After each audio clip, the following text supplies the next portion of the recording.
Chers amis, comment ne pas parler des nouveautés IWC en direct du salon Watches & Wonders de Genève. Vous l'avez vu, je l'espère, IWC a présenté une version plus réduite de sa ingénieure de 2023 et on vous en parle tout de suite.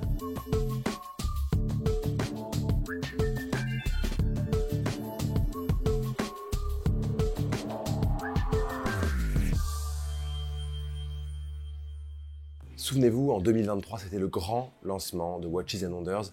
IWC présentait au monde entier la nouvelle version de sa ingénieure. Alors on ne va pas rentrer dans tous les détails historiques aujourd'hui, mais vous savez évidemment que l'ingénieure est née du coup de crayon fantastique de Gerald Genta au milieu des années 70 et la première itération disponible au public est apparue sous la référence 1832 en 1976. En 2023 donc, on a eu le plaisir de découvrir une nouvelle version un peu plus bodybuildée de cette célèbre ingénieure au salon Watches & Wonders de Genève, mais c'est vrai qu'il y avait beaucoup de plaintes qui disaient que la montre était quand même un peu trop costaude pour la majorité des poignets. Donc IWC a décidé de remanier son boîtier, de changer un peu le mouvement, de ne pas changer la recette de ce qui fait la puissance de ce boîtier, de ce cadran, et de présenter la nouvelle IWC ingénieure en 35 mm de diamètre. On note cette année la présentation de 3 nouvelles versions. La première, et vous savez où va mon cœur, en or rouge, 18 carats avec un cadran or, et 2 autres versions en acier avec d'abord un cadran noir et ensuite un cadran argenté. On va d'abord retrouver ce boîtier qu'on aime tant. 35 mm de diamètre, 9,44 mm d'épaisseur, donc au poignet c'est vraiment davantage un délice, vous pouvez le voir sur les images de Valentin. On retrouve cette lunette caractéristique assez large avec ces 5 vis qui sont, il faut le dire, fonctionnelles. On a ce bracelet intégré qui s'intègre par maillon central au boîtier.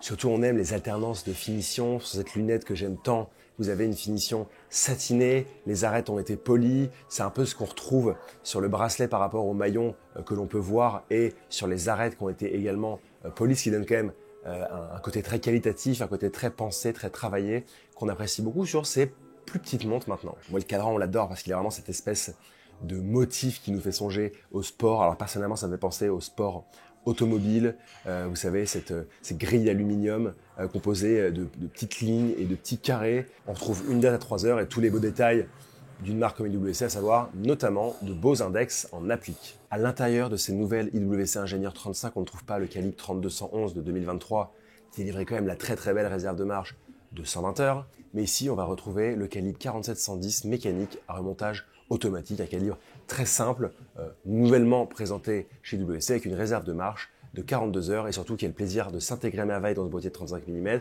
et de laisser voir un peu la danse de sa masse oscillante à travers un verre saphir. Il faudra compter 11 100 € pour les versions en acier tête IWC 35 mm et 41 000 € pour la version en or rose.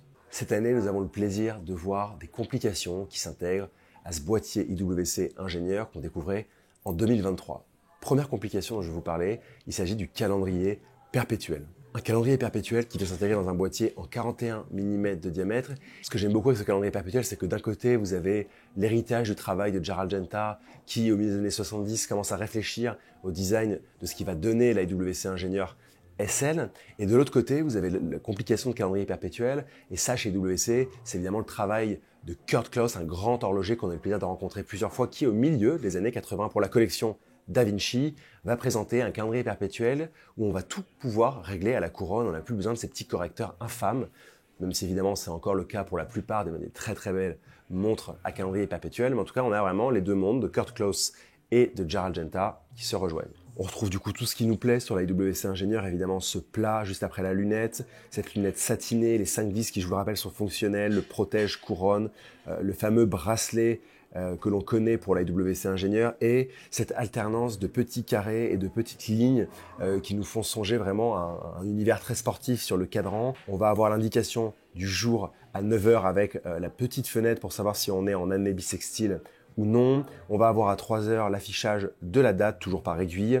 Et enfin, à 6 h l'affichage du mois de l'année avec petit supplément phase de lune. Tout ça dans une nuance de bleu assez claire qui va divinement bien au boîtier en acier de 41 mm de diamètre. Je vous ai présenté la IWC Ingénieur en 35 mm, grosse nouveauté et nouveauté attendue.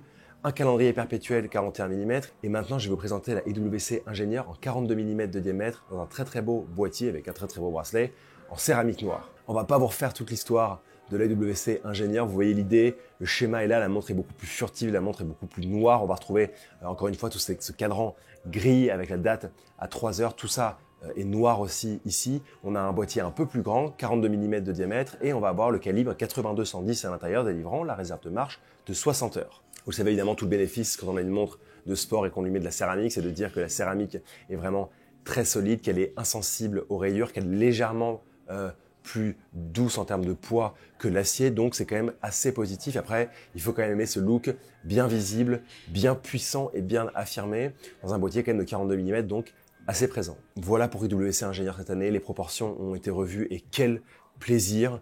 On a enfin l'application d'une belle complication, le calendrier perpétuel, dans une pièce ingénieur et enfin un peu de travail avec les matériaux. Donc je pense qu'IWC a un peu embrasser comme ça toute sa collection pour lui ajouter des petites pierres par-ci, par-là. Ça nous plaît beaucoup, j'espère que ça vous plaira. Vous êtes nombreux à nous suivre et on vous en remercie. N'hésitez pas à continuer à nous suivre pour nos prochaines aventures en direct du salon Watches and Wonders ou en direct de Genève comme aujourd'hui. Merci.